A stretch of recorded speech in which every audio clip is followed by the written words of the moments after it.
प्रेम से बोलिए श्री लक्ष्मी नारायण भगवान की जय। देवगुरु बृहस्पति महाराज की जय। जय श्री हरि।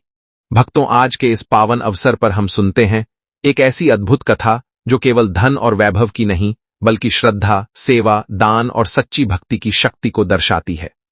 ये कथा हमें बताती है कि जब मनुष्य अपने जीवन में धर्म और सत्कर्मों का मार्ग छोड़ देता है, तब सुख धीरे धीरे उससे दूर होने लगता है। लेकिन जब वही मनुष्य श्रद्धा और विश्वास के साथ भगवान की शरण में लौटता है, तो उसका बिगड़ा हुआ भाग्य भी संवर जाता है। बहुत समय पहले की बात है। भारत भूमि में एक प्रतापी राजा राज्य करता था। उसका राज्य धन धान्य से परिपूर्ण था। प्रजा सुखी थी। चारों ओर शांति और समृद्धि का वातावरण था। राजा बड़ा ही दयालु और धर्मपरायण था। वह प्रतिदिन प्रभु के मंदिर में जाकर दर्शन करता, ब्राह्मणों का सम्मान करता और गरीबों की सहायता करता था। उसके द्वार से कभी कोई याचक खाली हाथ नहीं लौटता था। विशेष रूप से गुरुवार का दिन वह अत्यंत श्रद्धा से मनाता। उस दिन वह व्रत रखता, पीले वस्त्र धारण करता और भगवान विष्णु तथा देवगुरु बृहस्पति की पूजा करता। राजा का विश्वास था कि जीवन में जो कुछ भी मिला है वह भगवान की कृपा से मिला है, इसलिए उस धन का कुछ भाग जरूरतमंदों के लिए अवश्य लगाना चाहिए।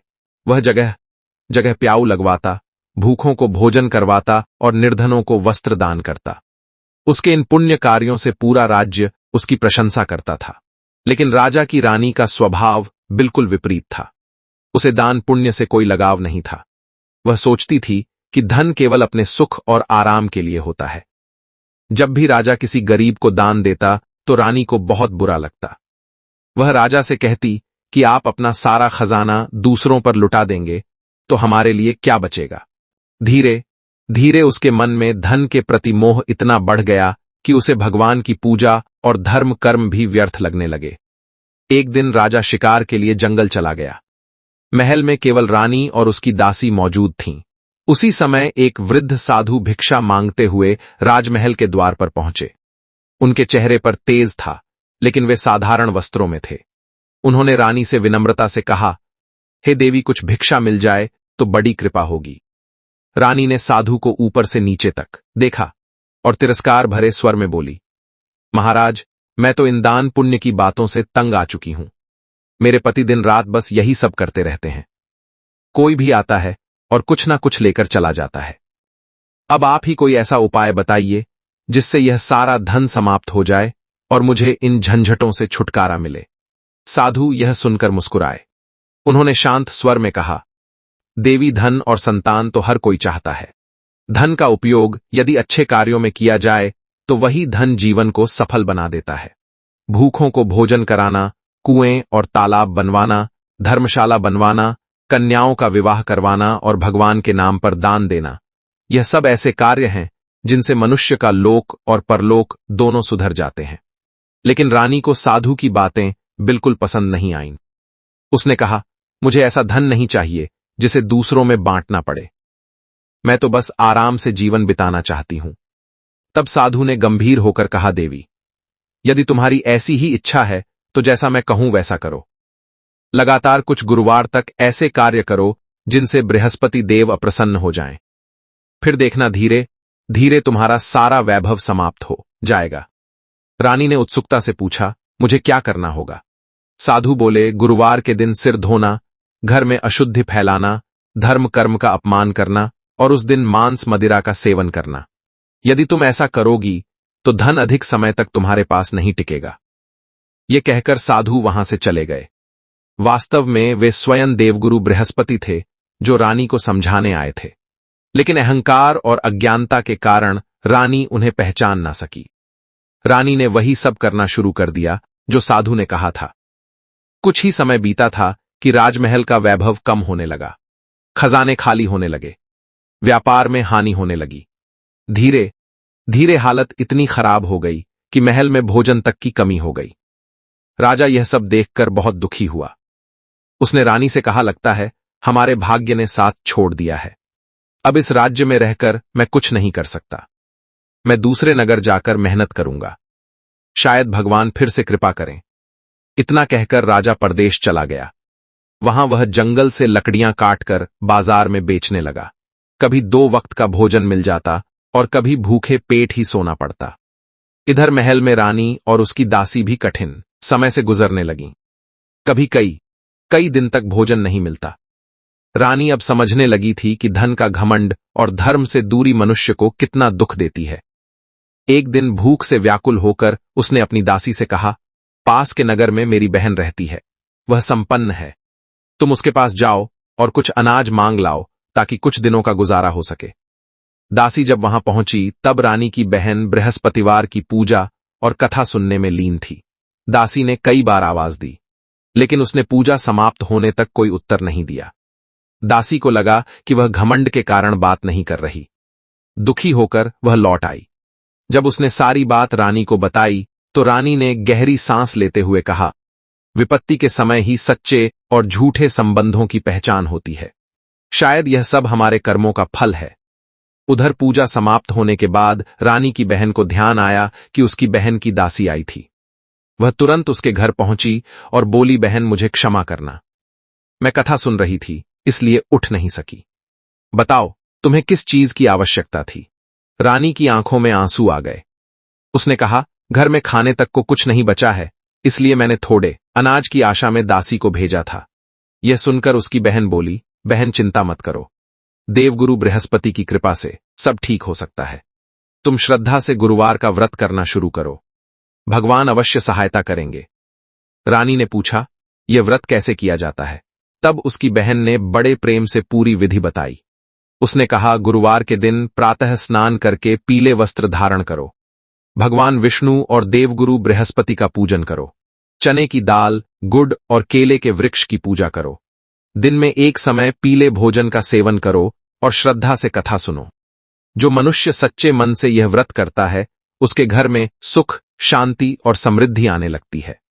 रानी और उसकी दासी ने उसी दिन निश्चय किया कि अब वे पूरे विश्वास के साथ बृहस्पति भगवान का व्रत करेंगी। अगले गुरुवार दोनों ने मिलकर पूजा की तैयारी की। बड़ी कठिनाई से चना और गुड़ इकट्ठा किया और केले के वृक्ष के पास दीप जलाकर भगवान का स्मरण किया। उस दिन उनके पास भोजन तक नहीं था, लेकिन उन्होंने विश्वास नहीं छोड़ा। तभी संध्या के समय एक साधारण पुरुष 2 थालों में पीला भोजन लेकर आया और बोला, यह भोजन तुम्हारे लिए है। इतना कहकर वह वहां से चला गया। दासी बड़ी प्रसन्न हुई और रानी को बुलाकर भोजन कराया। दोनों समझ गईं कि यह भगवान की कृपा है। उस दिन के बाद उन्होंने नियमित रूप से व्रत और पूजा करनी शुरू कर दी। धीरे धीरे उनके जीवन में बदलाव आने लगा। घर में अन्न आने लगा, सुख समृद्धि लौटने लगी। रानी अब पहले जैसी नहीं रही थी। उसने समझ लिया था कि धन का सही उपयोग दूसरों की भलाई में है। उसने गरीबों की सहायता शुरू की, भूखों को भोजन कराना शुरू किया और धर्म के कार्यों में मन लगाने लगी। समय बीतता गया और एक दिन भगवान बृहस्पति ने राजा को स्वप्न में दर्शन दिए। उन्होंने कहा, हे राजन, अब तुम्हारे दुख समाप्त होने वाले हैं। तुम्हारी रानी ने अपनी भूल सुधार ली है। अब तुम अपने घर लौट जाओ। सुबह होते ही राजा के मन में नई आशा जाग उठी। वह लकड़ियां काटने जंगल गया, लेकिन उसके मन में बार बार भगवान के शब्द गूंज रहे थे। तभी वहां एक तेजस्वी साधु प्रकट हुए। उन्होंने राजा से पूछा, क्यों पुत्र इतने दुखी क्यों हो? राजा ने नम्रता से अपनी पूरी कहानी सुनाई। साधु ने कहा, तुम्हारे जीवन में जो कष्ट आए वह धर्म से दूर होने के कारण आए थे, लेकिन अब समय बदलने वाला है। तुम भी श्रद्धा से बृहस्पतिवार का व्रत करो, भगवान तुम्हें पहले से भी अधिक सुख देंगे। राजा ने कहा, महाराज मेरे पास तो इतना भी धन नहीं कि पूजा की सामग्री खरीद सकूं। साधु मुस्कुराए और बोले, सच्ची भक्ति में धन नहीं भावना देखी जाती है। श्रद्धा से किया गया छोटा सा पूजन भी भगवान को प्रिय होता है। इतना कहकर साधु अंतर्ध्यान हो गए और राजा समझ गया कि यह कोई साधारण महात्मा नहीं बल्कि स्वयं देवगुरु बृहस्पति थे। उधर राजा की रानी भी पूरे मन से भगवान की सेवा और व्रत में लगी हुई थी। उसे अब अहंकार से घृणा होने लगी थी। वह दिन रात यही प्रार्थना करती कि भगवान उसके पति को सुरक्षित वापस लौटा दें। धीरे धीरे भगवान की कृपा से परिस्थितियां बदलने लगीं। राजा को लकड़ियां बेचने पर पहले से अधिक धन मिलने लगा और उसके मन में विश्वास और बढ़ गया। अब वह प्रत्येक गुरुवार को भगवान का नाम लेकर ही अपना कार्य शुरू करता। एक दिन उसी नगर में एक वृद्ध ब्राह्मण ने राजा से कहा है, पुत्र, सच्चा सुख धन से नहीं बल्कि भगवान की कृपा से मिलता है। जिस घर में श्रद्धा, दया और सेवा होती है वहां स्वयं लक्ष्मी निवास करती हैं। राजा ने विनम्रता से उनके चरण स्पर्श किए और मन ही मन निश्चय किया कि अब वह जीवन भर धर्म और सत्कर्म का मार्ग कभी नहीं छोड़ेगा। इसी के साथ आगे की कथा में हम जानेंगे कि कैसे भगवान बृहस्पति की कृपा से राजा और रानी का खोया हुआ वैभव वापस लौटा और उनके जीवन में फिर से सुख और समृद्धि आई। साथ ही यह भी जानेंगे कि उस निर्धन ब्राह्मण के जीवन में कौन सा चमत्कार हुआ जिसका उल्लेख स्वयं देवगुरु ने राजा से किया था। भक्तों, आज की यह पावन कथा केवल एक व्रत कथा नहीं बल्कि जीवन को बदल देने वाला दिव्य संदेश है। ये कथा हमें सिखाती है कि मनुष्य चाहे कितना भी दुखी, निर्धन या परेशान क्यों ना हो, यदि वह सच्चे मन से भगवान का स्मरण करे और धर्म के मार्ग पर चले तो उसके जीवन के सभी कष्ट धीरे धीरे समाप्त होने लगते हैं। प्राचीन समय में एक निर्धन ब्राह्मण अपनी पत्नी के साथ रहता था। ब्राह्मण बड़ा ही सरल, धार्मिक और भगवान विष्णु का भक्त था। वह प्रतिदिन स्नान करके पूजा पाठ करता, भगवान का नाम जपता और ब्राह्मणों तथा साधुओं का सम्मान करता। लेकिन उसकी पत्नी का स्वभाव बिल्कुल विपरीत था। वह ना समय पर स्नान करती, ना किसी देवी देवता की पूजा करती और ना ही धर्म कर्म में उसका मन लगता। सुबह उठते ही सबसे पहले भोजन करती और फिर दिन भर आलस्य में समय बिताती। ब्राह्मण अपनी पत्नी को बहुत समझाता कि जीवन में धर्म और भगवान का स्मरण आवश्यक है, लेकिन उसकी बातों का उस पर कोई प्रभाव नहीं पड़ता। समय बीतता गया। भगवान की कृपा से एक दिन ब्राह्मण की पत्नी गर्भवती हुई और उचित समय आने पर उसने एक सुंदर कन्या को जन्म दिया। निर्धनता के कारण ब्राह्मण पहले तो चिंतित हुआ, लेकिन धीरे धीरे वह कन्या पूरे घर का सौभाग्य बन गई। वह बालिका बचपन से ही अत्यंत धार्मिक थी। प्रातः काल जल्दी उठती, स्नान करती, भगवान विष्णु का ध्यान करती और मंदिर जाकर पूजा करती। विशेष रूप से गुरुवार के दिन वह बड़े श्रद्धा भाव से देवगुरु बृहस्पति का व्रत रखती, पीले पुष्प अर्पित करती, चने की दाल चढ़ाती और भगवान से प्रार्थना करती कि उनके परिवार पर कृपा बनी रहे। जब वह पाठशाला जाती तो अपने साथ थोड़े से जौ लेकर निकलती। रास्ते में धीरे धीरे वे जौ गिराती जाती और जब वापस लौटती तो वही जौ स्वर्ण के दानों में बदल चुके होते। वह उन स्वर्ण दानों को चुनकर घर ले आती। धीरे धीरे घर की गरीबी कुछ कम होने लगी। एक दिन उसकी मां ने उसे स्वर्ण के दाने साफ करते देखा और हंसते हुए बोली, यदि सोने के दाने हैं तो इन्हें साफ करने के लिए सोने का सूप भी होना चाहिए। कन्या ने मां की बात सुन ली, लेकिन कुछ नहीं बोली। अगले गुरुवार उसने पूरी श्रद्धा से बृहस्पति देव का पूजन किया और हाथ जोड़कर बोली, हे देवगुरु, यदि मेरी पूजा और व्रत सच्चे मन से स्वीकार हो तो मुझे ऐसा साधन प्रदान कीजिए जिससे मैं आपकी महिमा को और अधिक समझ सकूं। भगवान उसकी भक्ति से प्रसन्न थे। उसी दिन लौटते समय उसे मार्ग में एक सुंदर स्वर्ण सूप दिखाई दिया। वह उसे घर ले आई। उसकी मां यह देखकर आश्चर्य में पड़ गई। अब उसे अपनी बेटी की भक्ति और व्रत की शक्ति का अनुभव होने लगा। उसी समय नगर का राजकुमार वहां से गुजरा। उसने उस सुंदर कन्या को देखा जो शांत भाव से भगवान का नाम लेते हुए स्वर्ण सूप में जौ साफ कर रही थी। उसकी सादगी, भक्ति और तेज को देखकर राजकुमार मोहित हो गया। उसने अपने पिता से उस कन्या से विवाह करने की इच्छा प्रकट की। राजा ने ब्राह्मण को बुलवाया और आदरपूर्वक विवाह का प्रस्ताव रखा। निर्धन ब्राह्मण के लिए यह किसी चमत्कार से कम नहीं था। शुभ मुहूर्त में बड़े धूमधाम से विवाह संपन्न हुआ और वह कन्या राजमहल की रानी बनकर चली गई। कन्या के जाने के बाद ब्राह्मण का घर फिर से निर्धन हो गया। कई बार तो भोजन के लिए भी अन्न नहीं बचता। दुखी होकर ब्राह्मण अपनी पुत्री के पास महल पहुंचा। पुत्री ने पिता की अवस्था देखकर आदरपूर्वक उनका स्वागत किया और उन्हें धन देकर विदा किया। कुछ समय तक तो सब ठीक चला, लेकिन फिर वही स्थिति आ गई। ब्राह्मण दोबारा महल पहुंचा। इस बार उसकी पुत्री ने प्रेम से कहा, पिताजी, कब तक आप इस प्रकार मुझसे सहायता लेते रहेंगे? आपको ऐसा उपाय करना चाहिए जिससे घर की गरीबी हमेशा के लिए दूर हो जाए। ब्राह्मण ने दुखी होकर कहा, बेटी, मैंने तेरी मां को बहुत समझाया, लेकिन वह धर्म और पूजा पाठ को महत्व ही नहीं देती। तब कन्या ने कुछ सोचकर कहा, पिताजी, कुछ दिनों के लिए माताजी को मेरे पास छोड़ जाइए। ब्राह्मण अपनी पत्नी को महल में छोड़कर चला गया। अगले दिन पुत्री ने अपनी मां से कहा, मां, कल से आप प्रातः उठकर स्नान करेंगी और भगवान विष्णु तथा बृहस्पति देव की पूजा करेंगी। लेकिन उसकी मां ने बात नहीं मानी। तब पुत्री ने दृढ़ता दिखाई। वह प्रतिदिन उन्हें समय पर उठाती, स्नान करवाती और मंदिर ले जाकर पूजा करवाती। कुछ ही दिनों में उनकी बुद्धि बदलने लगी। अब उनका मन भी भगवान की भक्ति में लगने लगा। धीरे धीरे उन्होंने स्वयं बृहस्पतिवार का व्रत रखना शुरू कर दिया। भगवान की कृपा से ब्राह्मण के घर की दरिद्रता दूर होने लगी। घर में अन्न आने लगा, सुख शांति बढ़ने लगी और पति पत्नी का जीवन आनंदमय हो गया। उधर वह राजा, जो कभी अपने राज्य से दूर जंगलों में लकड़ियां काटकर जीवन बिता रहा था, उसने भी बृहस्पति देव का व्रत पूरी श्रद्धा से आरंभ कर दिया। उसके जीवन के कष्ट दूर होने लगे। लेकिन एक बार काम में व्यस्त होने के कारण वह व्रत करना भूल गया। देवगुरु बृहस्पति उससे अप्रसन्न हो गए।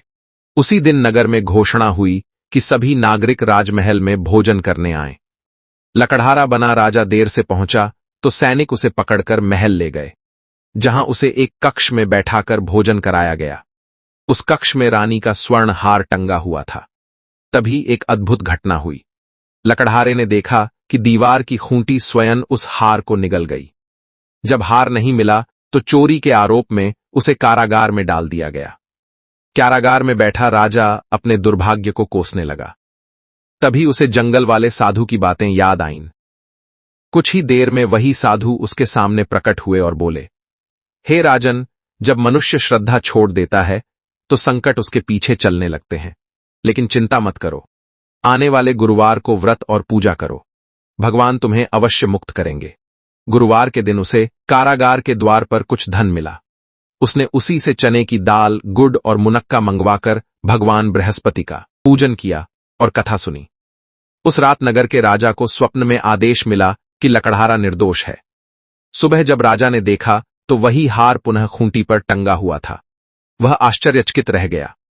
उसने तुरंत लकड़हारे को मुक्त किया और सम्मान सहित धन देकर विदा किया। जब राजा अपने नगर लौटा तो उसने देखा कि वहां कुएं, धर्मशालाएं, बाग बगीचे और मंदिर बन चुके हैं। लोगों ने बताया कि यह सब रानी और दासी ने धर्म कार्यों के रूप में बनवाए हैं। राजा अत्यंत प्रसन्न हुआ। उसने निश्चय किया कि अब जीवन भर बृहस्पति देव का स्मरण करेगा। वह प्रतिदिन कथा कहता और लोगों को भी व्रत करने के लिए प्रेरित करता। एक दिन यात्रा के दौरान उसने कुछ लोगों को एक शव ले जाते देखा। राजा ने उनसे कहा, पहले बृहस्पतिवार की कथा सुन लो। लोगों ने हंसते हुए उसकी बात मान ली। जैसे ही कथा पूरी हुई, वह मृत व्यक्ति उठकर बैठ गया। सभी लोग यह चमत्कार देखकर आश्चर्यचकित रह गए और भगवान बृहस्पति की महिमा का गुणगान करने लगे। समय बीतता गया। राजा और रानी निसंतान थे। उन्होंने श्रद्धा से भगवान बृहस्पति का व्रत किया और संतान प्राप्ति की प्रार्थना की। कुछ ही समय बाद रानी गर्भवती हुई और उचित समय आने पर उसने एक सुंदर पुत्र को जन्म दिया। इसके बाद राजा और रानी ने जीवन भर धर्म, दान और भगवान की भक्ति का मार्ग नहीं छोड़ा। उनके राज्य में सुख, शांति और समृद्धि बनी रही और अंत समय में वे भगवान विष्णु के परम धाम को प्राप्त हुए। भक्तों, इस कथा से हमें यही शिक्षा मिलती है कि गुरुवार का व्रत केवल धन प्राप्ति के लिए नहीं, बल्कि जीवन में सुख, शांति, संतान, सम्मान और आध्यात्मिक उन्नति के लिए भी अत्यंत फलदायी माना गया है। जो स्त्री या पुरुष श्रद्धा और नियम पूर्वक भगवान विष्णु और देवगुरु बृहस्पति की पूजा करते हैं, उनके जीवन के बड़े से बड़े संकट भी दूर होने लगते हैं। अब जानिए बृहस्पतिवार का एक अचूक उपाय। यदि आपके घर में आर्थिक तंगी, पति पत्नी में तनाव, विवाह में बाधा या संतान सुख में परेशानी हो, तो किसी भी गुरुवार प्रातः स्नान करके पीले वस्त्र धारण करें। भगवान विष्णु के सामने घी का दीपक जलाएं। केले के वृक्ष में जल अर्पित करें और चने की दाल तथा हल्दी चढ़ाएं। इसके बाद ओम ब्रिन बृहस्पत ये नमः मंत्र की 108 बार माला करें। फिर किसी गरीब या ब्राह्मण को पीली वस्तु का दान करें। ऐसा लगातार 7 गुरुवार करने से जीवन में सकारात्मक परिवर्तन दिखाई देने लगते हैं। यदि आपको यह पावन कथा पसंद आई हो तो वीडियो को लाइक जरूर करें, कमेंट में जय बृहस्पति देव अवश्य लिखें और चैनल को सब्सक्राइब करके बेल आइकन दबा दें। ताकि आपको ऐसी ही धार्मिक कथाएं, व्रत महिमा और सनातन ज्ञान से जुड़ी वीडियो सबसे पहले मिलती रहें। प्रेम से बोलिए देवगुरु बृहस्पति महाराज की जय, श्री लक्ष्मी नारायण भगवान की जय, जय श्री हरि।